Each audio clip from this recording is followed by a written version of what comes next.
రాష్ట్రంలో 2,32,53,000 నాటుకోళ్లు ఈ రాష్ట్రంలో ఉన్నాయి. లేయర్స్ బాయిలర్స్ కలిసి 8,46,09,000 బాయిలర్స్ లేయర్స్ కలిసి ఉన్నట్టుగా మాకు రిపోర్ట్ ఉంది. అంటే దాదాపుగా ఈ రాష్ట్రంలో 10,78,63,152 కోళ్లు ఉన్నాయి. మనకి రాష్ట్ర ప్రభుత్వం ఉన్న దగ్గర సమాచారం ప్రకారం ఈ మధ్యకాలంలో ఏలూరు జిల్లా బాదంపూడిలో 2.2 లక్షల కోళ్లు చనిపోయినట్టుగా మాకు సమాచారం వచ్చింది. అదేవిధంగా వెస్ట్ గోదావరి జిల్లా వేల్పూర్లో 2.5 లక్షల కోళ్లు చనిపోయినట్టుగా సమాచారం వచ్చింది. ఎన్టీఆర్ జిల్లా గంపలగూడెంలో ఒక 7,000 కోళ్లు చనిపోయినట్టుగా సమాచారం వచ్చింది.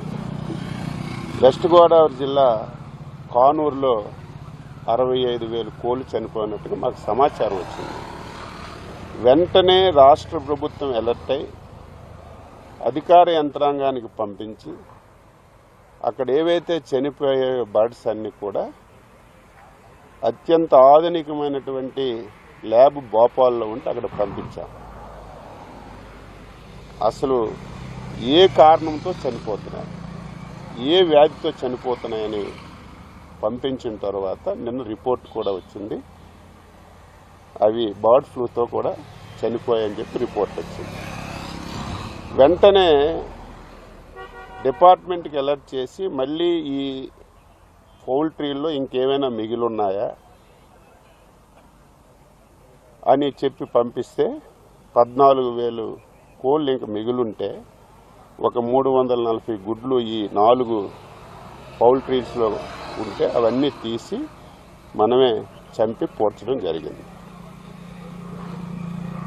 ఈరోజు రాష్ట్రంలో 10 కోట్ల చిల్లర కోళ్ళుంటే దాదాపుగా 5,42,000 కోట్లకి ఈ ఫ్లూ వచ్చి చనిపోయినట్టుగా మనకి రిపోర్ట్ వచ్చింది.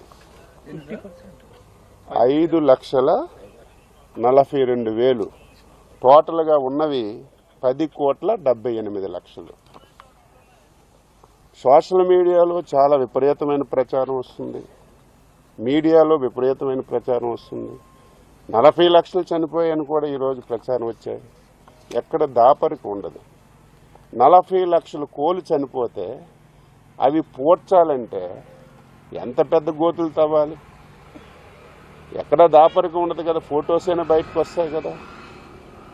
కానీ ప్రచారం జరుగుతుంది, దాన్ని నేను తప్పు పట్టడం లేదు. ఇదేంటంటే ఎప్పుడు కూడా తక్కువ టెంపరేచర్ ఉండేటప్పుడు ఇది వచ్చినటువంటి పరిస్థితులు ఎక్కడ ఉంటాయి. అయితే రాష్ట్ర ప్రభుత్వం ముందుగా మేల్కొని దీన్ని మనం ల్యాబ్కు పంపించాం. ఏవైతే ఈ పౌల్ట్రీస్లో వచ్చాయో ఆ పౌల్ట్రీస్ అన్నీ రెడ్ జోన్లోకి తీసుకొచ్చాం. ఆ పౌల్ట్రీస్కి దగ్గరున్నటువంటి 10 కిలోమీటర్లో షాపులన్నీ కూడా క్లోజ్ చేయించాం.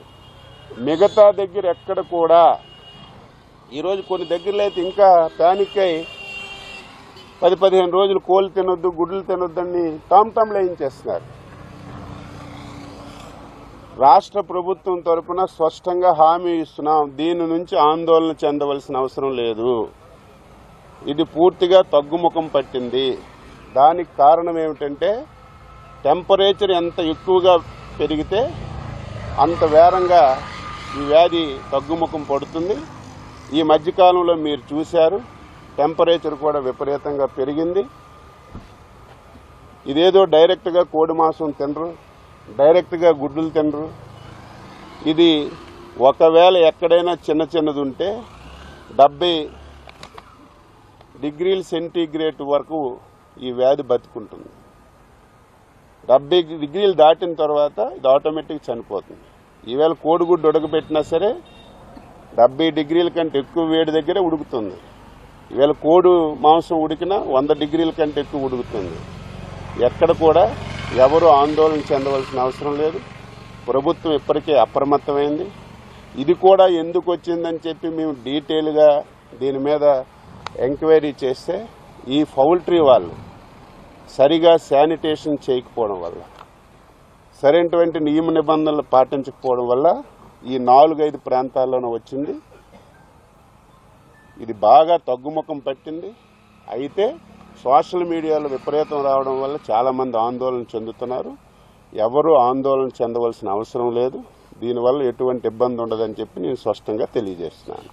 చూసారు కదండి. మరి ఈ వీడియో కనుక మీకు నచ్చినట్లయితే ఒక లైక్ కొట్టేసి మీ అభిప్రాయాన్ని కూడా కామెంట్ బాక్స్లో తెలియజేస్తూ ఇలాంటి ఇంట్రెస్టింగ్ అప్డేట్స్ కోసం మా ఛానల్ని సబ్స్క్రైబ్ చేసుకోండి.